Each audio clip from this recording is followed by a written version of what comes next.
لوگ کہتے ہیں، کوئی انسان اپنے آپ سے کہتا ہے میں نے تھوڑی کہا تھا کہ مجھے پیدا کیا جائے، میں نے تھوڑی کہا تھا کہ مجھے بیماری ہو، میں نے تھوڑی کہا تھا کہ مجھے مشکلیں ہوں دنیا میں نے تھوڑی کہا تھا میرے ساتھ یہ ہو اور وہ ہو، میں نے اپنی زندگی تھوڑی چوز کی ہے، یہ تو اللہ نے مجھے مصیبت یہاں پہ ڈال دیا، اب امتحان بھی میری بغیر چوائس کے، میں نے کب سائن اپ کیا تھا؟ قرآن کا اصل جواب یہ ہے، جو میں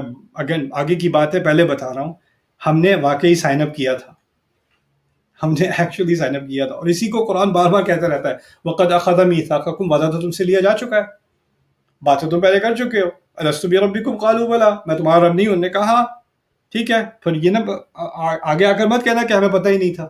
سورۃ الأحزاب میں ہے إِنَّا عَرَضْنَا الْأَمَانَةَ عَلَى السَّمَاوَاتِ وَالْأَرْضِ فَأَبَيْنَ أَنْ يَحْمِلْنَهَا وَحَمَلَهَا الْإِنسَانُ۔ سورۃ الأحزاب میں ہے کہ اللہ تعالیٰ نے ایک بہت بڑی امانت ہم نے دینی چاہیے، ہم نے دی آسمانوں کو، زمین کو، لیکن وہ اٹھانے سے انکار کر گئے، لیکن انسان نے اسے اٹھایا۔ اصل میں جو بات ہم اوور لک کر جاتے ہیں وہ یہ ہے کہ اللہ تعالیٰ نے جب ہماری مخلوق کی اور پھر ان میں سے ہمارے ہم ایک روح کو چنا، آدم علیہ السلام کو، ان کو جسم میں ڈالا، جسم میں ڈالنے سے پہلے ہی بتا دیا تھا کہ یہ مٹی سے بنا ہوا ہے۔ مٹی کا مقصد کیا ہے کہ اس کا جو یہ جسم ہے اس نے دنیا میں رہنا ہے، اس دنیا میں رہنا ہے۔ اس مٹی کی مخلوق کا اصل مقصد جنت نہیں تھا، اس مٹی کی مخلوق کا اصل مقصد دنیا تھا۔ اور پھر انسان کو بنانے کے بعد پورا پلان، اشارے میں بات ہو گئی اور کافی ہے یہ اس کے یہ کہنے میں کہ ان کے کھڑے ہو جانے تک، ان کے دوبارہ، یعنی ان کی بعثت نہیں، بعث عربی میں کہتے ہیں دوبارہ اٹھنے کو، یعنی زندہ سے مردہ سے دوبارہ اٹھنے کو، اس وقت تک مجھے ٹائم دیں۔ اس سے یہ بات بھی سامنے آ جاتی ہے کہ اللہ تعالیٰ نے یہ تمام جو سیکوینس آنے والی ہے اس کے بارے میں ہم سب کو انفارم کر دیا تھا کہ تمہارے ساتھ یہ ہونا ہے۔ پھر ہوا یہ ہے کہ ہم سے پوچھا گیا تھا کہ یہ امتحان ہے،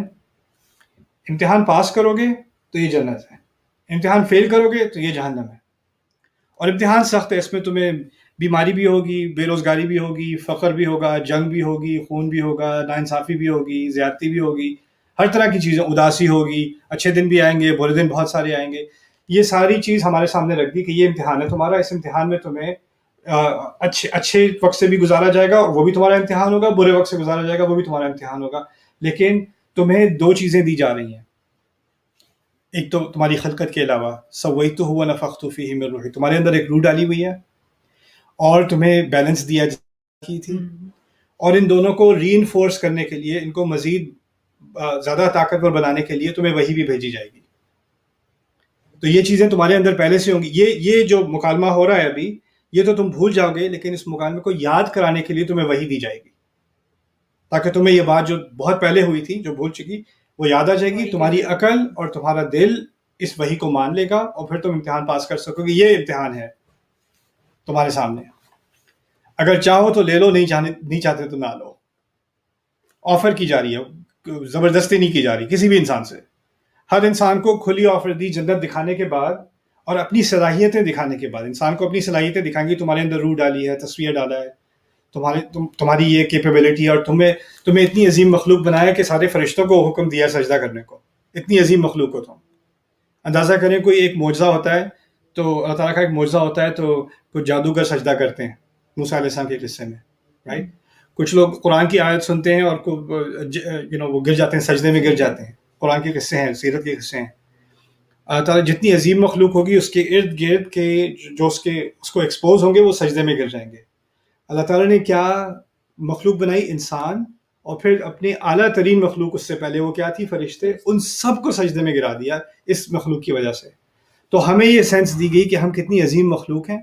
اور ہم کبھی بھی کوئی ایسی مخلوق نہیں تھی جو اس امتحان کو سنبھال سکے جس طرح ہم سنبھال سکتے ہیں اس امتحان کو۔ اور ہم نے تمام نے، یعنی صرف آدم علیہ السلام نے نہیں، انسانیت نے ایک نے کہا ہاں یہ تو میں بالکل پاس کر لوں گا، اس میں کیا مشکل ہے، اور جنت کون نہیں چاہے گا؟ اتنا اعلیٰ درجہ اللہ نے مجھے اتنی زیادہ کیپیبلٹی دی ہے، اتنا پوٹینشیل دیا ہے، میں کیوں اس کو استعمال نہ کروں؟ تو اس وقت ہمارا کانفیڈنس اور ہمارا خود اعتمادی بہت تھی، اور ہم نے یہ امانت قبول کر لی۔